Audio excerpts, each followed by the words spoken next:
Hello viewers, আসসালামু আলাইকুম। Welcome to my channel. This is Razia Sultana. আজকে আমি আপনাদের জন্য বানাবো চুড়িদারি সালোয়ার। তো চুড়িদারি সালোয়ারটা বানানোর জন্য কিভাবে সহজভাবে, খুবই ইজি ভাবে আমি তৈরি করে দেখাবো আপনাদের জন্য কিভাবে চুড়িদারি সালোয়ারটা বানানো যায়। চলেন দেখা যাক। তো আমি এই কাপড়টাকে এভাবে দুই ভাগ করে নিয়ে এইভাবে করে ঠিক এই কোণাটা এই মাথা ধরে ঠিক এইভাবে ফেলে দিলাম। দেওয়ার পর জিনিসটা আমার তেকোনা টাইপের একটা মেজারমেন্ট এসছে। তো এটাকে এখন আমার সালোয়ারের ঝুল হচ্ছে 44। সালোয়ারের ঝুল আমার থাকবে 44 ঝুল থাকবে। যেহেতু 44 ঝুল থাকবে, এখানে আমার মাজা থাকবে 6.5 ইঞ্চি। এখানে 6.5 ইঞ্চি যেহেতু আমার মাজা থাকবে, 6.5 ইঞ্চিটাকে আমি এভাবে মাইনাস করে দিয়ে ঠিক এই কোণা বরাবর নিয়ে আমি 44 থেকে আমি 1.5 ইঞ্চি বেশি নিব।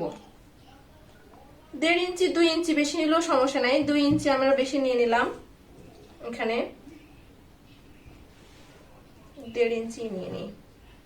এখানে 1.5 ইঞ্চি আমি বেশি নিলাম। এখানে আমার পায়ের মুহুরি থাকবে হচ্ছে 5.5। যেহেতু আমার পায়ের মুহুরি এখানে 5.5 থাকবে, এই যে এভাবে এতটুকু অংশ বেশি, এতটুকু অংশ আমি সেলাইয়ের জন্য নিয়ে নিব। এবার এখান থেকে ঝুলটা আমার দেখতে হবে কতটুকু আমি নিলাম। এখান থেকে আমি 39 নিলাম ঝুল।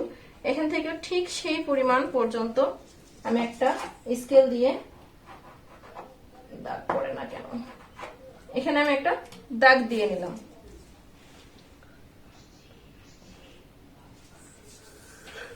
একটা মাপ রাখতে হবে যাতে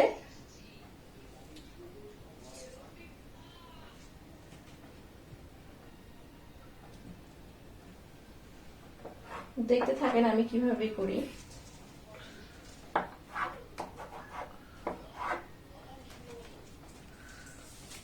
এখান থেকে আমার মাজার পরিমাণটা আসবে 14.5 ইঞ্চি আমার পরিমাণটা আসবে।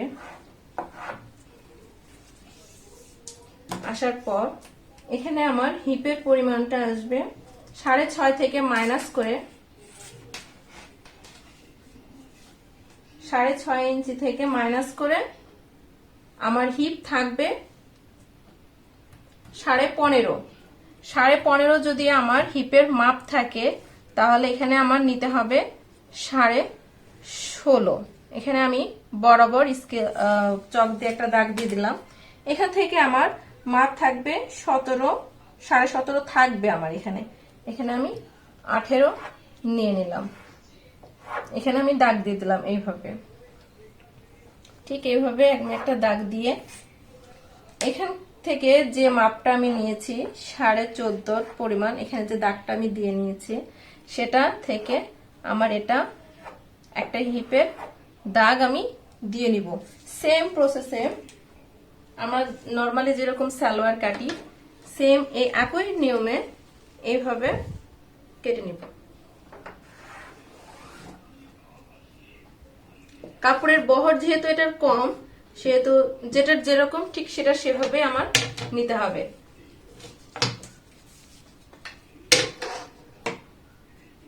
এটার মাপটা আসবে ঠিক এই বরাবর।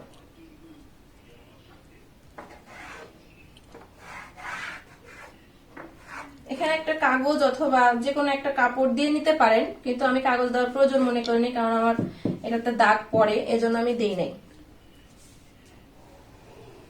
মুহুরির মাপটা নিয়ে নিলাম। এখন আমরা এটাকে কেটে নিব।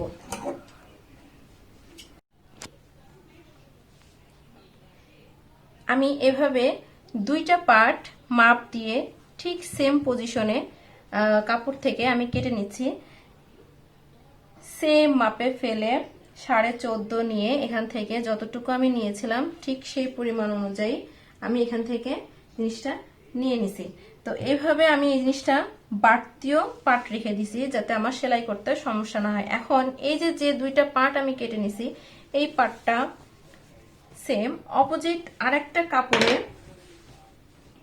এটা ভাঁজ করে উঠিয়ে ফেলে ঠিক সেম পজিশন, সেম ভাবে, সেম নিয়মে এটা যে আমি কেটে নিছি, ওখানে যতটুকু মাপ আমার নেওয়ার ঠিক সেই পরিমাণ আমি নিয়ে নিছি। এখন এটাকে এইভাবে কাপড়ের উপর ফেলে দিয়ে আমি কেটে নিব। এটা খুব ইজি।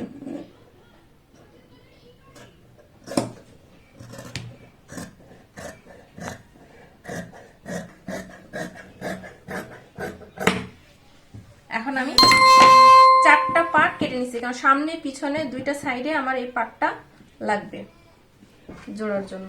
এখন আমি মাজার পোর্শনটা কাটবো।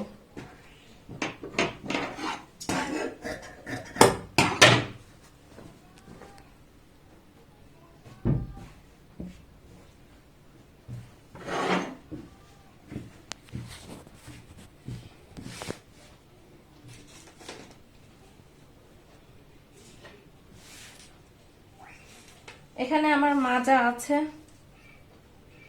23, আমার থাকবে মাজা। যেহেতু আমার 23 থাকবে, আমার 24 নিলেই যথেষ্ট। একটা মাথা আমরা সমানভাবে কেটে নিব। যখন দেখবেন হাত হচ্ছে, সমান হচ্ছে না, তখন একটা স্কেলের সাহায্য নিয়ে ঠিক এভাবে মেজারমেন্ট ঠিক রেখে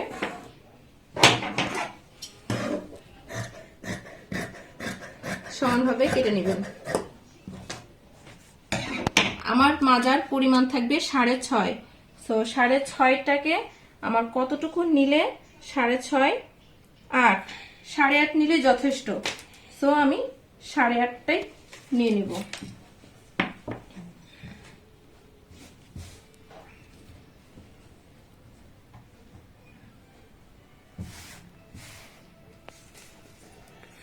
এখানে আমার 8.5 আছে, দেখতে পাচ্ছেন। 6.5 থেকে 8.5, 2 ইঞ্চি বাড়তি নিলে যথেষ্ট, কারণ ফিতা হবে, ফিতার জন্য 1.5 ইঞ্চি আর 1/2 ইঞ্চি যাবে সেলাইয়ের জন্য। এখন আমি এখান থেকে 23 রাখবো। 23-এর পাশাপাশি 1 ইঞ্চি বেশি নেব দুই পাশে সেলাইয়ের জন্য, 24। সেম ভাবে দুই সাইডে দাগ দিয়ে নিব। এটাকে আমরা যোগ করে দিব। যোগ করে দেওয়ার পর ঠিক মাজা যেভাবে কাটে সেম নিয়মে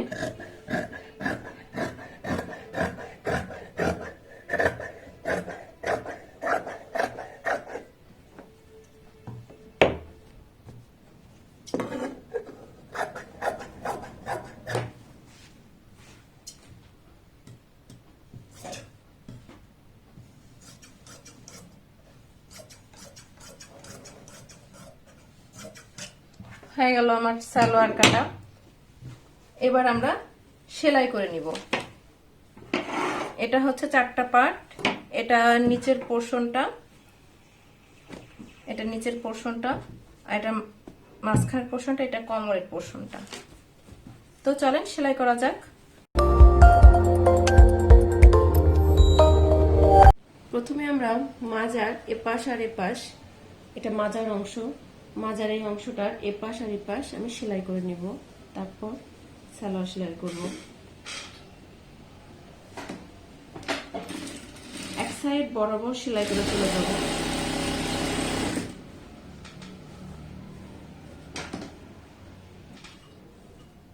মাজার এখান থেকে আমি 1.5 ইঞ্চি জায়গাতে একটা দাগ দিয়েছি, আর 1.5 ইঞ্চি থেকে 1 ইঞ্চি জায়গাটাতে আমি একটা দাগ দিয়েছি।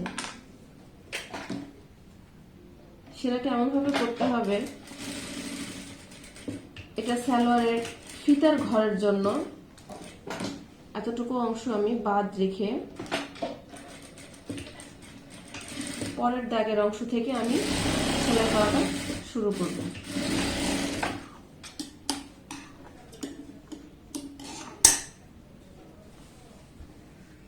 এবার এটাকে ভাঁজ ভেঙে এভাবে নিয়ে আমি দুই সাইডে চিকন করে সেলাই করে দিব।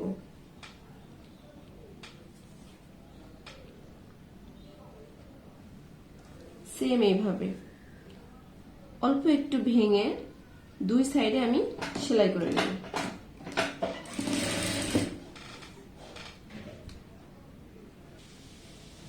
এখান থেকে আমি অল্প একটু চিকন করে ভাঙবো।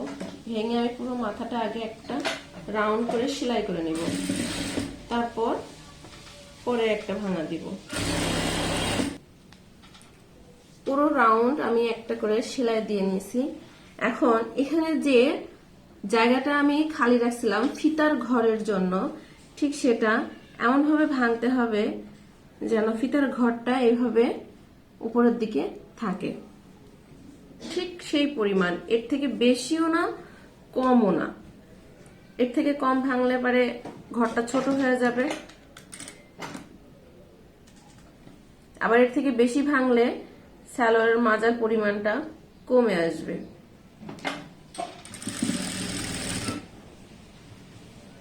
ঠিক এইভাবে পুরোটা সেম মাপে, যদি মনে হয় আপনাদের যে মাপটা 19-20 হচ্ছে, ছোট বড় হচ্ছে, তখন আপনারা ফিতা দিয়ে মেপে নিতে পারেন। পুরো কোমরের পাটটা আমি এইভাবে সেলাই করে নিয়েছি 2 সাইড। এখন আমি মাজারের পাটটা আলাদাভাবে রেখে দিব। দিয়ে আমি এখন সালোয়ারের মূল পর্বের কাজটা শুরু করব। এখানে আমি যে পার্টটা এক্সট্রা ভাবে কেটে নিছি, সেটা আমি এখন এই 4টা পার্টের সাথে 4টা পার্ট আমি জয়েন করব। এখানে যে কোণাটা আছে দেখতে পাচ্ছেন, এখানে একটা কোণা, এখানে একটা কোণার অপশন, এখানে 3টা কোণা আছে। তো আমি এখানকার যে কোনো একটা পার্ট আমি নিব সালোয়ারের জন্য। এবার এটাকে এটার সাথে জয়েন করব, আর এই পার্টটাকে এই পার্টের সাথে এইভাবে জয়েন্ট করব। 2 সাইডটা 2 দিক থেকে জয়েন্ট করে দিব। তো দেখ, আমরা এই যে এইভাবে পুরো পার্টটা এখান থেকে এতটুকু অংশ, এখান থেকে এতটুকু অংশ আমি জোড়া দিয়ে নিয়ে এখন আমার এটা কমপ্লিট হয়ে গেছে। এরকম অপর আরেকটা সালোয়ারের পার্ট আমি কমপ্লিট করে নিয়ে হিপের সাথে জোড়া লাগাবো। আমি 2টা পার্ট এভাবে ইকুয়াল সমান করে নিয়ে 2 সাইডে এই যে হিপের যে সাইডটা, সালোয়ারের হিপ এখান থেকে এতটুকু আর এখান থেকে এতটুকু সেলাই করে নিব। এখানে আমি ওভারলক করে নিয়েছি প্রত্যেকটা জোড়াতে। এখন আমি পায়ের মুহুরিতে আসব। পায়ের যে মুহুরিটা আছে এইভাবে নিয়ে এটাকে আলাদা করে ফেলতে হবে, ওটাকে আলাদা করে ফেলতে হবে উল্টা সাইডে, কারণ হিপটা যেহেতু আমি এই পাটটা উল্টা সেলাই করে নিয়েছি, ওভারলক করে নিয়েছি, তো উল্টা সোজা বুঝতে আমার কোনো সমস্যা হবে না। এখানে আমি পায়ের মুহুরিটা এভাবে চওড়া করে সেলাই করব। এটা খুব বেশি চিকন করে সেলাই করব না, অনেকে চিকন করে সেলাই করে, বাট আমি চিকন করে সেলাই করব না, আমি একটু চওড়া করে সেলাই করব।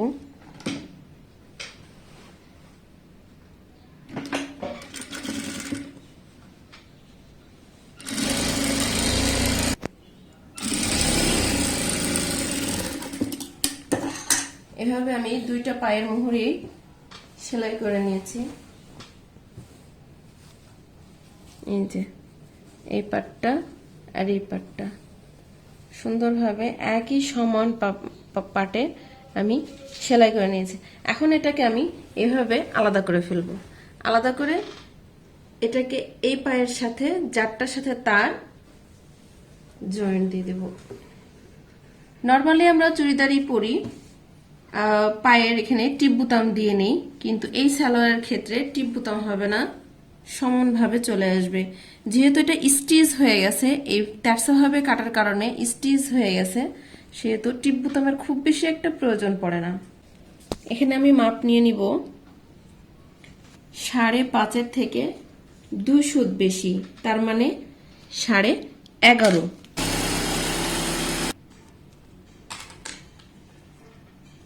ওই পায়ের মুহুরিটাতে যেরকম আমি দাগ দিয়ে নিয়েছিলাম 5.5 2 সুতের, এখানেও সেম ভাবে 5.5 2 সুতের এখানে আমি একটা দাগ দিয়ে নিলাম, নিয়ে এটাকে আমি সেলাই করে ফেললাম। এভাবে আমি আরেকটা ডাবল সেলাই দিয়ে নিব। আমি এখানে মাঝখানে একটা মাজার, মাঝখানে একটা নিশান করে নিয়েছি, চিহ্ন করে নিয়েছি। এবার মাজাটা সেট করার পালা। যেটা মাজার ফিতা সিস্টেমের যে ঘরটা, ফিতার যে ঘরটা আমি করেছি এটার সাথে আমি এটা জয়েন্ট করব। এটাকে উল্টিয়ে নিব, নিয়ে এইভাবে এই সাইডের সাথে এইভাবে মাঝখানে ঠিক হিপের সাথে জয়েন্টটা হবে। এই যে হিপ যে সেলাইটা করেছি আমি, ঠিক সেই মাঝখান বরাবর আমার এই জয়েন্টটা চলে আসবে। এখন এখানে আমার যতটুকু কুচি ফেলার আমি সামনে ফেলবো, সাইডে ফেলবো না।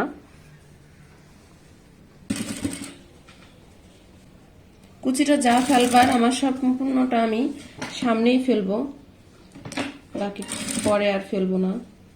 যে যতটুকু কুচি হবে ঠিক সেই পরিমাণ আমি সামনে দিয়ে দিলাম। শুধুমাত্র সামনে এবং পিছনের হিপের জায়গাটাতে আমি শুধু কুচিগুলো ফেলেছি। এখন আমি একটা ডাবল সেলাই দিয়ে নিব পুরো মাজাটা। আমি সালোয়ার ফিতা তৈরি করে নিয়েছি এভাবে কেটে। দেখেন অনেক সুন্দরভাবে চুড়িদারি হয়ে গেছে।